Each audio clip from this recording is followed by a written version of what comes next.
Guys, welcome back to another video, and this will be the second video in the Flask. So if you haven't watched the first video, you should go watch it, unless you don't like a couple basics of Flask.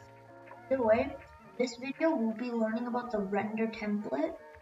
So basically what that function does is that it can basically render HTML code instead of, you know how we have a return and then we have to put all the HTML into a string?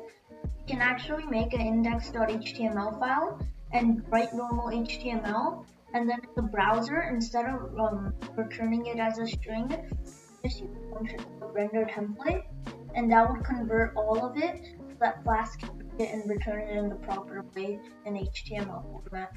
So in this video, we're learning about that, and there's a lot more to go in depth about it, but we'll be learning the basics of this. In the next video, I might how to pass variables and run Python inside. But without further ado, let's get right into it.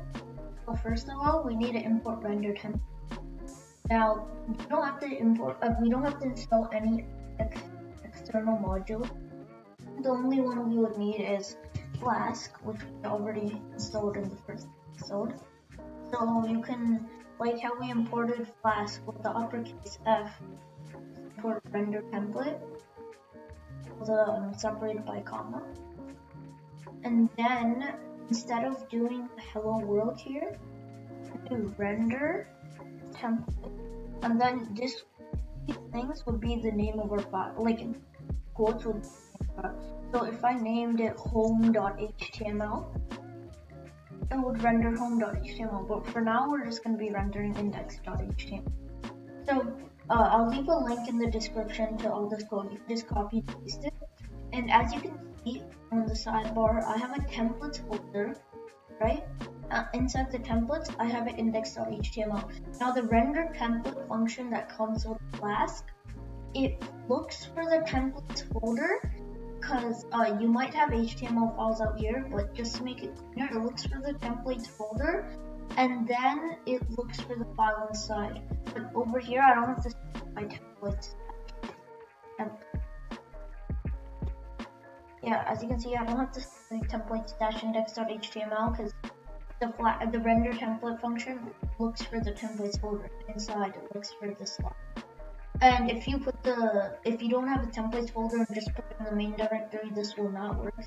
Make sure to add a templates folder and index.html. So, as I said, I'll be providing all of this in the description. I'll leave a link to the HTML code. You can just copy and paste it. It's not going to be a download link.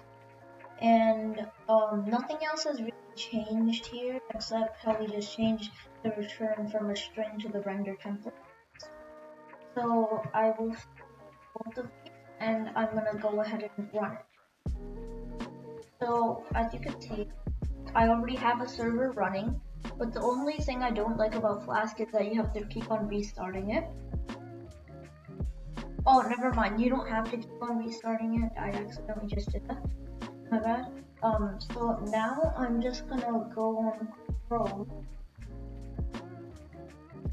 and then I'm gonna go to the forum.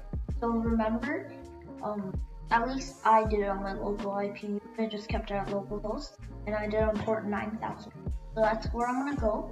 If I go to slash, as you can see, it says my Flask application. My Flask application HTML file. And if we go back to look at the code,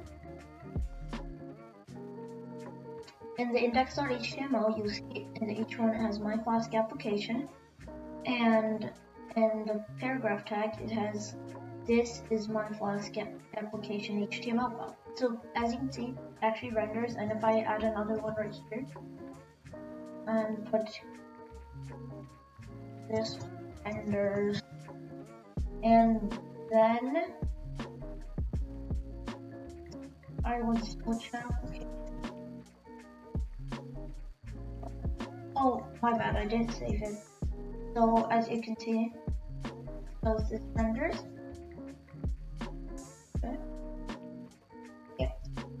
So that was kind of a very short description. So I'm also gonna add in something else, which you can pass variables in to the render template. So let's say I wanted to show data, right? Well, let's say text equals text, and then over here I have text defined as hi. And then in the index.html, I'm gonna take this out first. And in the index.html, I can do curly braces, percentage.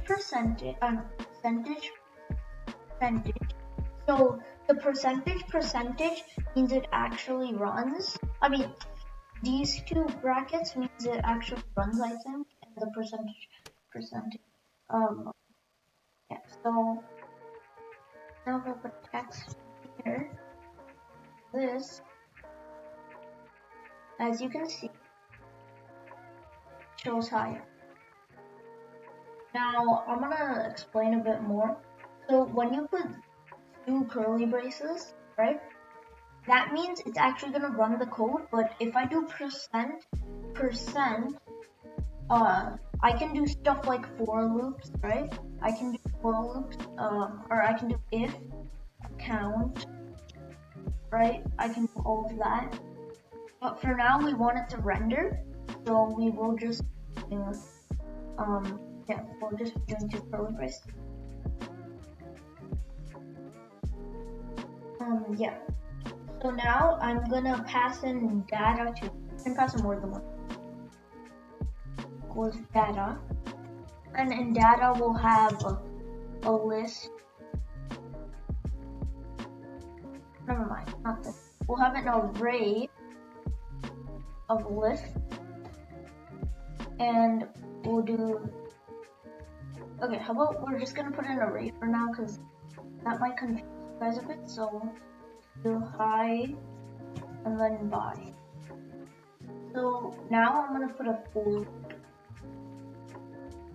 So to make sure the code runs, but it doesn't like render anything, you have to instead of do curly braces, curly brace percentage curly brace, and then I can do for I we pass.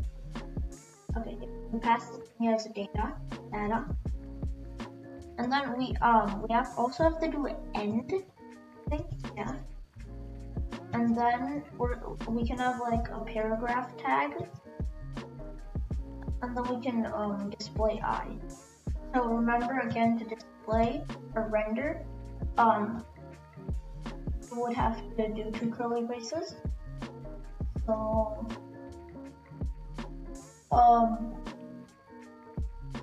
I actually got a tiny error, so my bad. I don't think we need end.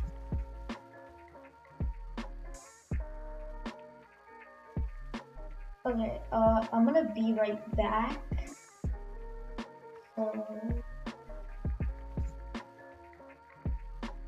Okay, yeah.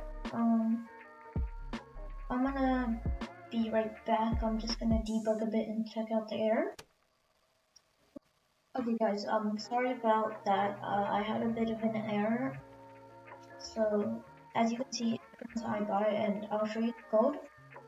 So basically, what I did was I did for I in data, right? But for some reason, inside the HTML file, this would not work properly. So I had to do for I in range, then 0, and then len. And in main.py, I passed in len to be equal to len of data. So, and then for the rendering, since this would generate a number, an index, and not like the actual value inside the array, I had to index the data with the number this generated, and that would give me everything. So even if I change this to hello, and if I added a new object, right, this would still work with that. As you can see, I switch back, I just refresh. As you can see, it still says, so the hi was from a print statement, but it still says hello, bye, and boy. So as you can see, it can work with as well, like can even if your array is 100 indexes long, it still works. Because the code is usable for almost all arrays, maybe not if you have dictionaries. And yeah, that's basically it for this video. I know it was kind of short, but there is a lot more to the render template. It's just that it might be a bit confusing for you guys now, so I'll introduce it a bit later. But I hope you enjoyed, and make sure to like and subscribe. Thanks for watching.